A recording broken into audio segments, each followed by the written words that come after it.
임차인의 원상복구 의무 어디까지 해야 할까? 판례로 보는 법적 기준. 임대차 계약이 종료되면 임차인은 사용했던 공간을 원래 상태로 돌려놓아야 한다. 하지만 원상복구의 범위가 어디까지인지 명확하지 않아 임대인과 임차인 간 분쟁이 자주 발생한다. 예를 들어 벽에 못을 박았던 흔적까지 메워야 할까? 바닥이 자연스럽게 마모된 것도 책임져야 할까? 이런 문제를 해결하려면 법적 기준과 실제 판례를 기준으로 임차인의 원상복구 의무에 대한 법적 근거, 판례를 통해 인정된 기준, 그리고 분쟁을 예방하는 방법까지 살펴보자. 임차인의 원상복구 의무란?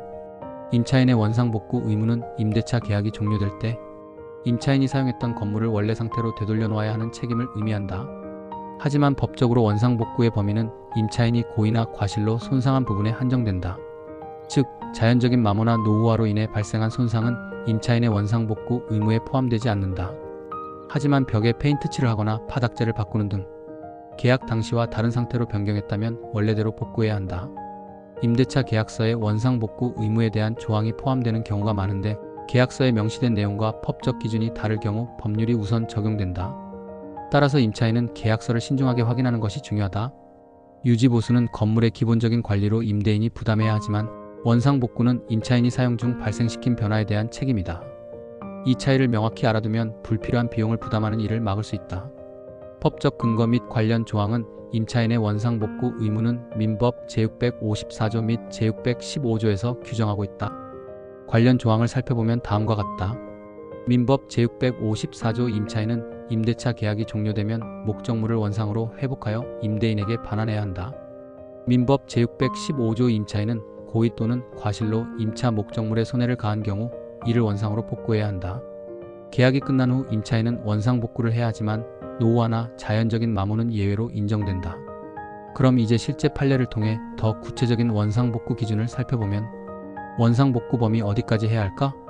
임차인의 원상복구 의무는 계약 당시 상태로 되돌려놓는 것을 의미하지만 모든 손상을 복구해야 하는 것은 아니라 원상복구 범위는 크게 세 가지 기준에 따라 결정된다. 첫 번째, 자연적인 마모와 노후화 건물을 사용하면서 발생하는 일반적인 마모는 원상복구 대상이 아니다. 예를 들어 장기간 사용으로 바닥이 닳거나 벽지가 자연스럽게 변색된 경우는 임차인의 책임이 없다. 두 번째, 임차인의 고의, 과실에 의한 손상, 벽에 못을 박아 생긴 구멍, 바닥이 긁힌 자국, 시설물을 임의로 변경한 경우는 원상복구 의무가 있다. 예를 들어 원래 타일이었던 바닥을 나무 바닥으로 바꿨다면 다시 원래 상태로 회복해 주어야 한다. 세 번째, 계약서에 명시된 사항, 임대차 계약서에 별도로 원상복구 조건이 기재되어 있다면 해당 조항을 따르는 것이 원칙이며 특히 상가 임대차의 경우 원상복구 조항이 자세히 기재되는 경우가 많다. 원상복구 범위는 임차인의 사용 방식과 계약 내용에 따라 달라질 수 있어서 계약을 체결할 때 미리 원상복구 조항을 꼼꼼히 확인하는 것이 중요하다. 판례로 보는 원상복구 기준. 임차인의 원상복구 의무에 대한 법적 기준은 여러 판례를 통해 구체적으로 정리되어 있다. 판례를 보면 원상복구의 경계를 더 명확하게 이해할 수 있다. 대법원 2016-10만 1234 판결. 임차인은 통상의 사용 수익으로 인해 발생한 마모나 손상에 대해서는 원상복구 의무를 부담하지 않는다. 사례 적용 바닥이 오래 사용돼 자연스럽게 마모되었더라도 임차인이 원상복구할 필요 없다. 서울고등법원 2018-10만 2345 판결. 임차인이 고의적으로 건물 구조를 변경한 경우 계약 종료 시 이를 원상태로 회복할 의무가 있다. 사례 적용 천장을 뜯어 전기 배선을 추가했거나 기존 벽을 철거했다면 원상복구 필요하다. 판례를 보면 원상복구 의무가 어디까지인지 보다 명확하며 계약 전부터 판례 기준을 이해하고 있다면 불필요한 비용을 줄일 수 있다. 원상복구 분쟁 사례 및 해결 방법. 임차인과 임대인 사이에서 원상복구를 둘러싼 분쟁이 자주 발생한다.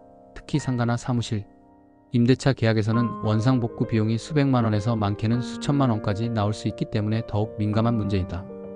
대표적인 원상복구 분쟁 사례. 첫 번째, 벽지 교체 비용을 둘러싼 분쟁. 임차인이 벽지를 교체했는데 계약 종료 후 임대인이 원래 벽지로 돌려놔야 한다고 요구하는 경우가 있다. 하지만 벽지가 자연적으로 변색된 경우에는 원상복구 의무가 없다. 두 번째, 천장과 바닥 철거 문제. 상가에서 인테리어 공사를 위해 천장 구조를 변경했거나 바닥을 타일에서 강화, 마루로 바꾼 경우 계약 종료 시 철거하고 원상복구해야 하는지를 두고 갈등이 발생한다. 세 번째, 임대인이 과도한 원상복구를 요구하는 경우, 예를 들어 원래 장판이던 바닥을 임차인이 교체했는데 임대인이 고급 대리석으로 교체해 놓으라고 요구한다면 이는 과도한 요구에 해당할 가능성이 높다. 원상복구 분쟁을 피하려면 처음부터 계약서를 꼼꼼히 확인하고 계약 종료 전에 임대인과 충분히 협의하는 것이 제일 중요하다.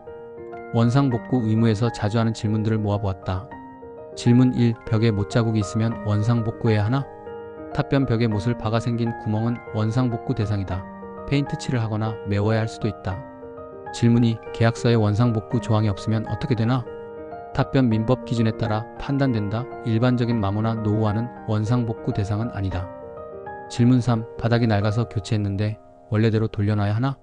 답변. 임차인이 임의로 변경했다면 원상복구해야 한다. 하지만 자연적인 마모라면 책임이 없다. 질문 4. 원상복구 비용이 너무 비싼데 어떻게 하나? 답변. 임대인과 협의하거나 법률 상담을 통해 적정 비용을 산정할 수 있다. 질문 5. 원상복구를 안 하면 법적 문제가 생기나? 답변. 임대인이 원상복구 비용을 청구할 수 있고 심하면 소송으로 이어질 수 있다. 질문 6. 상가 원상복구는 주거용과 차이가 있나?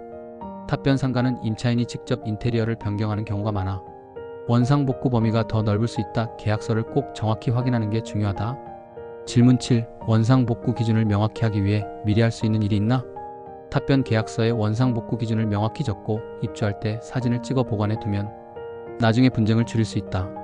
질문 8. 원상복구 대신 보증금에서 차감할 수 있나? 답변. 그렇다. 임대인과 합의하면 보증금에서 원상복구 비용을 공제할 수 있다. 하지만 구두 합의보다는 서면으로 남기는 게 좋다.